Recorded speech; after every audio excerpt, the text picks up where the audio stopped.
बिस्मिल्लाहिर्रहमानिर्रहीम। अस्सलाम वालेकुम। 9th क्लास के मैथ का लेक्चर है। एक्सरसाइज 7.2 का क्वेश्चन नंबर 1 करने लगे हैं हम। Find the slope and inclination of the line joining the point. देखिए ज़रा, हमने स्लोप निकालनी है और इंक्लिनेशन निकालनी है। तो सबसे पहले तो हमें ये पता होना चाहिए स्लोप होती क्या है। तो उसके लिए हम कुछ चीज़ें समझ लेते हैं। देखिए ज़रा, आपके पास एक ग्राफ हो, ठीक है, आप उसके ऊपर अगर एक लाइन ऐसे ड्रा कर रहे हैं तो इसका मतलब है ये स्लोप है। स्लोप आमतौर पर ढलवान को कहते हैं, ठीक है। किसको कहते हैं?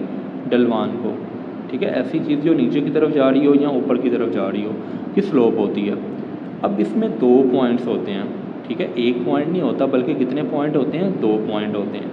उसकी वजह ये है कि मिसाल के तौर पर जस्ट एक पॉइंट होता, वो इसमें एक्स और वाई दोनों शामिल हैं, तो ये लाइन तो इस तरह भी लग सकती है, इस तरह भी लग सकती है। हमें कैसे पता चलेगा कि ये ऐसे आनी है?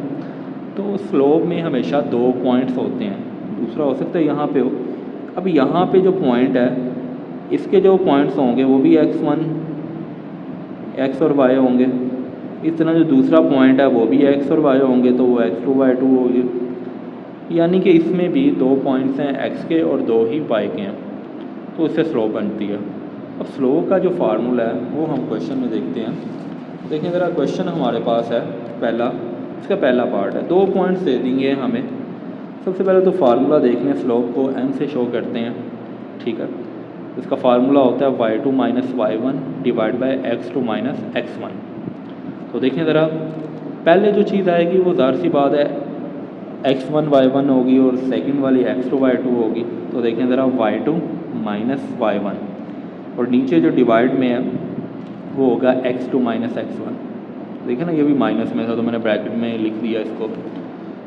11 माइनस 4 होता है 7 और ये माइनस माइनस ऐड हो जाएगा, 5 और 2 7 आ जाएगा, ठीक है जी। अब इन दोनों की कटिंग कर लें तो आपके पास 1 आ जाएगा। ये आ गई हमारी स्लोप।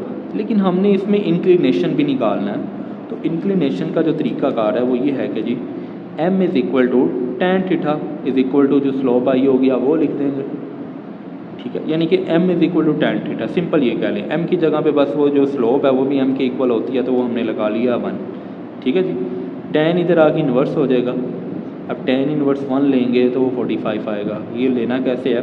कैलकुलेटर से आप शिफ्ट दबाएंगे, फिर tan का बटन प्रेस करेंगे, फिर आगे आप अपनी वैल्यू लिखेंगे और इक्वल का बटन प्रेस कर देंगे, ठीक है जी। क्वेश्चन नंबर 2 है स्लोप। सबसे पहले इसका फार्मूला आ गया y2 minus y1 divide by x2 minus x1। तो देखें ज़रा, 2 पॉइंट्स हैं x1 y1 और x2 y2। तो देखें ज़रा, y2 माइनस y1, तो ये वाला माइनस और ये वाला जो माइनस है ये प्लस हो जाएगा, 2 आ गया। इसी तरह x2 माइनस x1। अब 7 प्लस 2 जो है वो 9 हो जाएगा, 2 माइनस 3 जो है वो माइनस 1 आ जाएगा। नीचे 1 हो तो हम लिखते नहीं हैं, आमतौर पर शो नहीं करवाते। वैसे आप लिख लें तो कोई फ़र्क नहीं पड़ेगा, लेकिन डिवाइड में अगर 1 हो तो वो नहीं लिखा जाता। तो ये वाला माइनस जो है वो 9 के साथ चला जाएगा। यहाँ यूँ आप कह लें कि 9 को अगर आप -1 से डिवाइड करवाते हैं कैलकुलेटर की मदद से, तो तब भी -9 आएगा, ठीक है जी। तो ये आ गया आपकी स्लोप। अब हमने निकालनी है इंक्लिनेशन। तो देखें ज़रा, उसके लिए m is equal to tan theta is equal to जो स्लोप आई है वो लिख दी। tan इधर आगे इन्वर्स हो जाएगा। जब आप इसका इन्वर्स लेंगे तो आपके पास आएगा -83.66, ठीक है जी।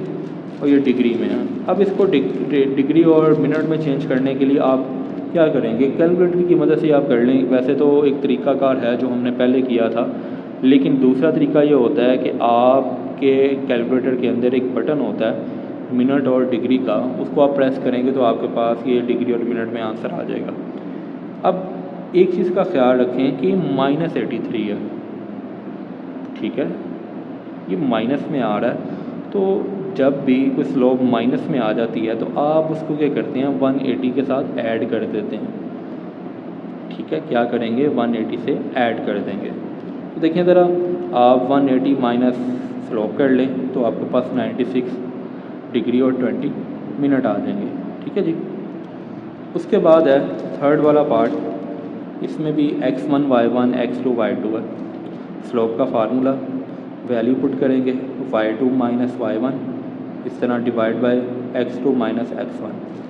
ऊपर माइनस करने से 2 आ रहा है और नीचे माइनस करने से 0 आ रहा है।